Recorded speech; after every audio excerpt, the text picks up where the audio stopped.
कौन सतरे अच्छी पुरी रे स्वर्ग को द्वार किए निर्माण करथिले स्वर्ग को द्वार कौन सतरे पुरी स्वर्ग द्वार मनुष्य पोड़ा हेले सीधा स्वर्ग लोक को जाए अन्य जगार शव पोड़ा जाउथिबा जगह को श्मशान कहुवा बेले पुरी रे श्मशान को स्वर्ग द्वार कहीं कह जाए।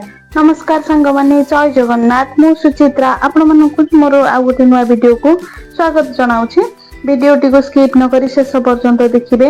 लाइक शेयर एंड कमेंट रे जय जगन्नाथ लिखिदेवे। नुआ थिले चैनल को सब्सक्राइब करिया को अनुरोध रहिला जेमति कि मोर नुआ नुआ वीडियो रो नोटिफिकेशन आपण मन पाखु चली जिवो। सांग माने आपण माने पुरी रो स्वर्गद्वार विषय रे जानिथिबे जेउठी लोक मानकर अंतिम संस्कार हुए केवल पुरी नुहे ओडिशा बाहर मध्य लोक माने निजर संपर्क मानकर एहार ठारे शवदाह करने को आनी थांती। मना जाए पुरी रो स्वर्गद्वार रे शवदाह कले आत्मा को स्वर्ग लोक रे जगह मिले। तेबे कौन रही स्वर्गद्वार रहस्य किए निर्माण करथिले एही सब प्रश्नर उत्तर जानि परिबे आजिर ए वीडियो रे। राजा अनंग उदयदेव सिंह जे कि ब्रह्म हत्या दोष करथिले तांकर एही दोष पाई बहुत वर्ष पर्यंत पुरी रे वर्षा हैला नाही। वर्षा न होबा कारण सबुआडे हाहाकार लागिगला। जमी रे शस्य नथिबारु पीबाको पानी मध्य मिलिला नाही। खाद्य अभाव रे लोक माने मृत्युवरण करबा को लागिले।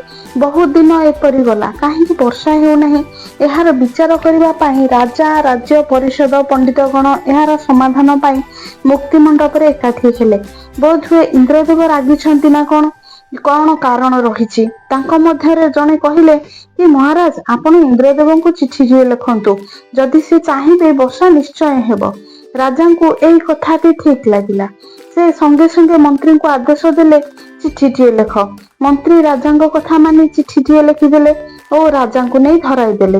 राजा कहले मते कौन देउछ चिठीटी नहीं देवराज इंद्र को दियो जेमती 7 दिन भितर वर्षा हेबा दरकार। मु 7 दिन अपेक्षा करी जदि वर्षा न हुए मु जानिबी जे चिठीटी इंद्रदेव पाखरे पहुंची नाही आउ तुमको कारागार रे बंद कर दिया जिवो। एहा सुनी मंत्री को मुंड खराब हो गला। मु तो सामान्य जने मनुष्य मु किपरि देवराज इंद्र को चिठी देबी। एहा चिंता करी से बहुत व्यक्तिव्यस्त हेले। एहा देखि तांको स्त्री तांको पचारिले स्वामी कौन होईची आपण एते चिंतित जना पड़ुछंती। मंत्री सब कथा तांको स्त्री को कहले। तांको स्त्री एई कथा सुनी कहले एई कथा को नै एते चिंता चिठी देबा काम तो डाकवालार तुमे चिठीटी नै डाकवाला को दे दियो से इंद्रदेव को पहुंचाई देबे। कथाटी मंत्री को मन को ठीक बोले लागिला। से संगे संगे चिठीटी को नै डाकवाला पाखरे पहुंचाई देले। आ चिठीटी को धराई दे कहले एई चिठीटी को राजा देइचंती तुमे चिठीटी को नै देवराज इंद्र को देई देबो। डाकवाला एही कथा सुनी आश्चर्य होई गेले। आ मंत्री को मुह को बल बल होई चाहिले आ कहले मु केमती इंद्रदेव को चिठी नै देबी।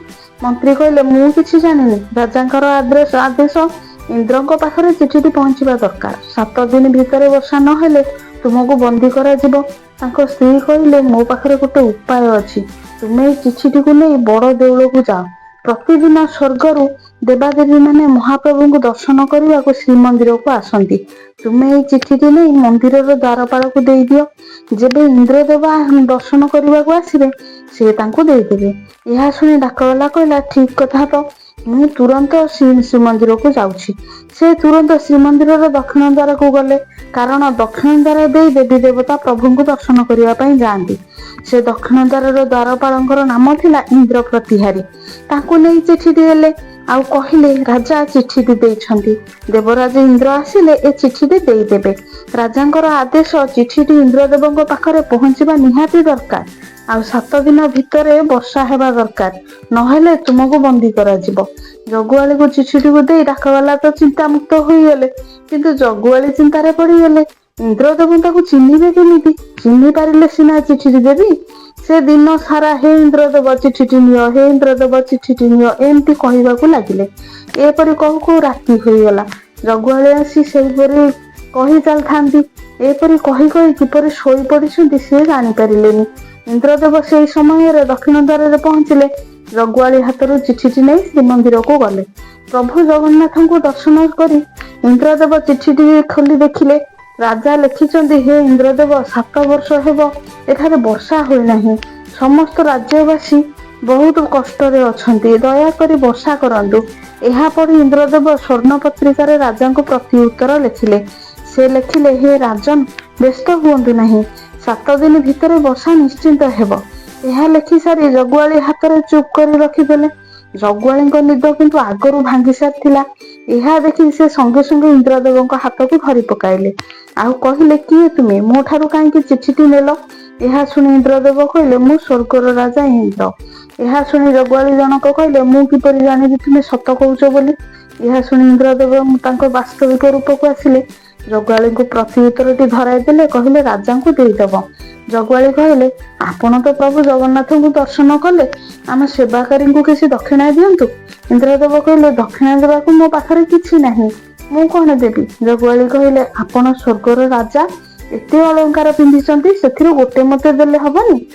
ଦେବରାଜ କହିଲେ, ଏହା ତ ସବୁ ଦେବତାଙ୍କର ଆଭୂଷଣ, ଏହାକୁ ମୁଁ କେମିତି ଦେଇପାରିବି? ଜଗୁଆଳି କହିଲେ, ତାହେଲେ ଆପଣ ମତେ କିଛି ନ ଦେଇ ଠକିକି ଚାଲିଯିବେ? ରାଜା ମତେ କିପରି ବିଶ୍ୱାସ କରିବେ?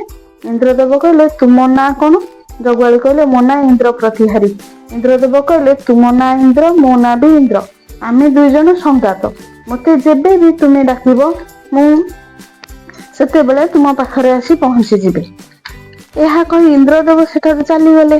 ଜଗୁଆଳି ଜଣକ ତାଙ୍କ ପଛେ ପଛେ ଗଲେ, ଦେଖିବା ପାଇଁ କେଉଁ ରାସ୍ତା ଦେଇ ସ୍ୱର୍ଗରୁ ଦେବତା ମାନେ ଆସନ୍ତି ଏବଂ ଯାଆନ୍ତି। ମନ୍ଦିରରୁ ସମୁଦ୍ର ଆଡକୁ ଯାଇ ସେଠାରୁ ଇନ୍ଦ୍ରଦେବ ଅନ୍ତର୍ଧ୍ୟାନ ହୋଇଗଲେ। ତାଙ୍କ ପଛେ ପଛେ ସ୍ୱର୍ଗର ଅନ୍ୟ ଦେବତା ମାନେ ବି ଚାଲିଗଲେ। ଜଗୁଆଳ ଜଣକ ତାଙ୍କ ପଛେ ପଛେ ଯାଇ ହାତରେ ଧରିଥିବା ବେତକୁ ସେଇଠାରେ ପୋତିଦେଲେ।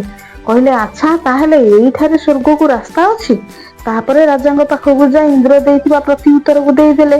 ଆଉ କହିଲେ, ଇନ୍ଦ୍ରଦେବ କହିଛନ୍ତି 7 ଦିନ ଭିତରେ ବର୍ଷା ହେବ। ରାଜା କହିଲେ, କଣ ସତ କହୁଛ? ଇନ୍ଦ୍ରଦେବ କଣ ସତରେ ଏହାକୁ ଲେଖିଛନ୍ତି? ତୁମେ କଣ ଇନ୍ଦ୍ରଦେବଙ୍କୁ ଦେଖିଛ? ଜଗୁଆଳ କହିଲେ, ହଁ, ମୁଁ ଇନ୍ଦ୍ରଦେବଙ୍କୁ ଦେଖିଛି। ତାଙ୍କ ସହ ମିତ୍ରତା ବସିଲି, ତାଙ୍କ ପଛେ ପଛେ ଗଲି।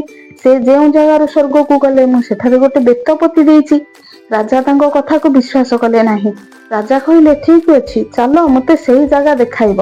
ରାଜା ତାଙ୍କ ମନ୍ତ୍ରୀ ପରିଷଦକୁ ଧରି ନେଲେ। କିଛି ବାଟ ଯାଇ ଦେଖିଲେ, ବାଲି ଉପରେ ଗୋଟେ ବେତ ପୋତା ହେଇଛି। କିନ୍ତୁ ତଥାପି ରାଜାଙ୍କର ଜଗୁଆଳି ଉପରେ ବିଶ୍ୱାସ ହେଲା ନାହିଁ। ସେ କହିଲେ, ଯଦି ତୁମେ ଇନ୍ଦ୍ରଦେବଙ୍କ ସହ ମିତ୍ରତା କରିଛ, ତାହେଲେ ଇନ୍ଦ୍ରଦେବଙ୍କୁ ଡାକ, ତାହେଲେ ଯାଇ ମୁଁ ଜାଣିବି ତୁମେ ସତ କହୁଛ, ନହେଲେ ତୁମକୁ ଫାଶୀ ଦିଆଯିବ। ଏହା ଶୁଣି ଜଗୁଆଳ ଜଣକ ଡରିଗଲେ ଓ କାନ୍ଦି କାନ୍ଦି ଇନ୍ଦ୍ରଦେବକୁ ଡାକିଲେ, ହେ ଇନ୍ଦ୍ରଦେବ, ଦୟାକରି ତଳକୁ ଆସନ୍ତୁ, ରାଜା ମୋ କଥା ବିଶ୍ୱାସ କରୁନାହାନ୍ତି। ଇନ୍ଦ୍ରଦେବ ଏହା କଥା ଶୁଣି ନିଜ ମିତ୍ରତାକୁ ସତ୍ୟ ପ୍ରମାଣ କରିବାକୁ ଯାଇ ସମସ୍ତ ଦେବତା ଗଣକୁ ସାଙ୍ଗରେ ନେଇ ପୃଥିବୀକୁ ଆସିଲେ। ସମସ୍ତେ ସ୍ୱଚକ୍ଷୁରେ ଦେଖି ଖୁସି ହୋଇଗଲେ। ଇନ୍ଦ୍ର ପ୍ରତିହାରୀଙ୍କୁ ଧନ୍ୟ ତୁମେ ମିତ୍ରତା ବୋଲି କହିବାକୁ ଲାଗିଲେ। ରାଜା ତାଙ୍କ ନାଁରେ ବହୁତ ଧନ ସମ୍ପତ୍ତି କରିଦେଲେ।